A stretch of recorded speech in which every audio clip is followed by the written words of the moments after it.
Crouched in shaded light of the staircase, the sounds of secrets come drifting up like quiet footsteps. When sent to bed, I knew something was happening. Adults using words I couldn't understand.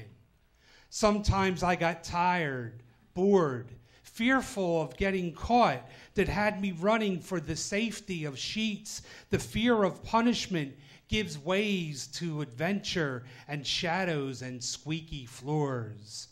Little boy voyager, a child's drama unfolding in the mysterious moonlight.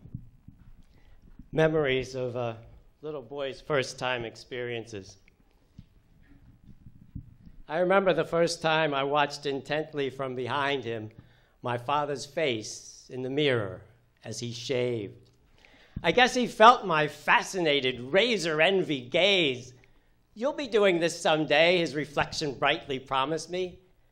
I remember the first time I shaved, brightly recalling his promise now come true. The memory stayed sweet a long while. Then I remember the first time I watched intently from behind him my father's face in the mirror as he trimmed the hairs that sprouted from his ears. His reflection cast me a rueful expression and went on clipping, making me no promises. It is the unsweet memory that persists and intrudes as if it is watching intently from behind me as I look into the mirror and notice for the first time my father's hairs sprouting from my ears.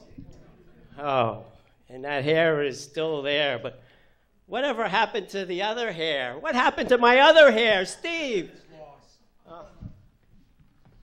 Lost and found, or simply lost.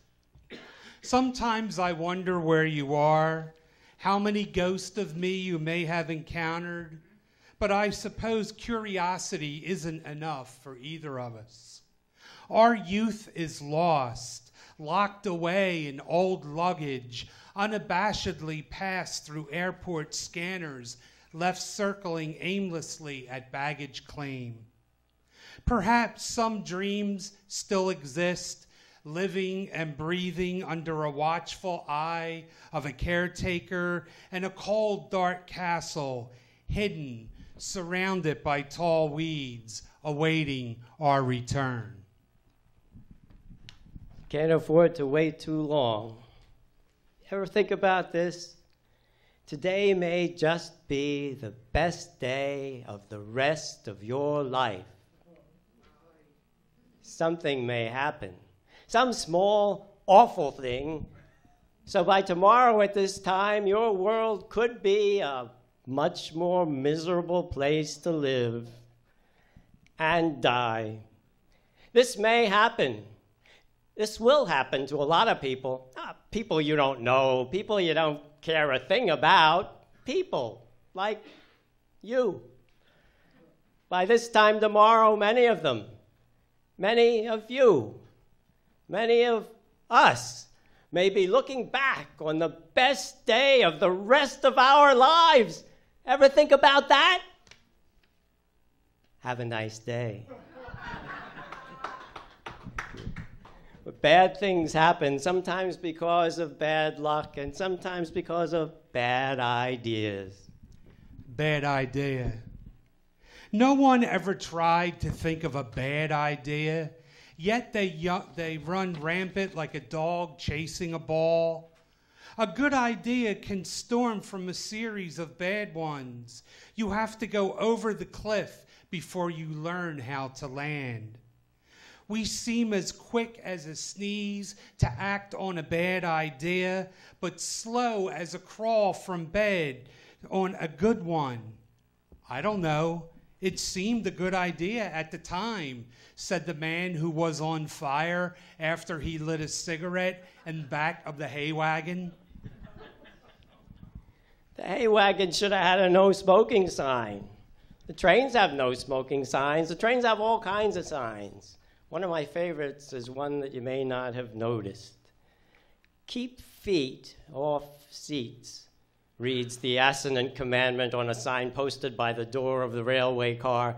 Yet, though I'm not even tempted to place my feet on the seats, just as I do not covet my neighbor's homely wife, the sign makes me feel vaguely virtuous. My mind at peace, I sit listening to the clack, clack, clack of wheels on the track, watching the rush of ragged brush outside the window, and repeating, keep feet off seats, keep feet off seats, keep feet off seats. It becomes a mantra as the words dissolve into poetic sound and poetic nonsense.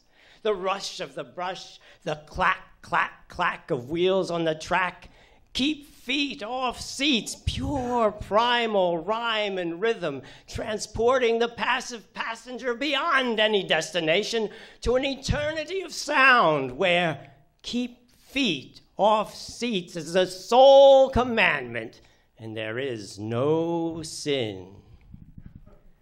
The only sin is that poets don't get their due. Where are all the poetry groupies? There ought to be poetry groupies. They're backstage. Groupies.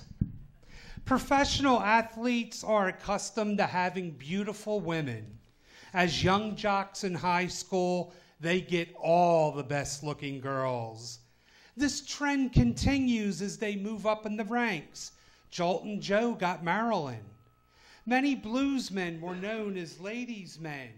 Sure, they sang about the ladies leaving them, but it was usually because they had a new lover. It is even thought that blues legend Robert Johnson may have been killed by a jealous boyfriend or poisoned by a jilted lover. Hollywood actors got the bombshells, the blonde and busty, the tall and lean with bikini bodies, the exotic and the desirable. Rock stars are notorious for sexual escapades, young women, wild women, 2 and 3 at a time. Poets get applause.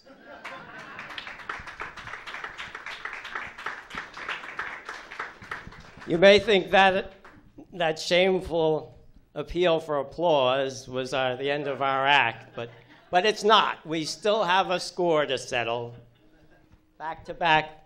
Count to three, turn, and fire. One, two. Bang! Ah! He's not dead. He just wants some sympathy. Sympathy. I put out the garbage and think of you. Then I feel bad for the garbage. I heave the bag into the dumpster. A cult of flies ascend from bottom stench. I think of you again. Now I feel bad for the flies.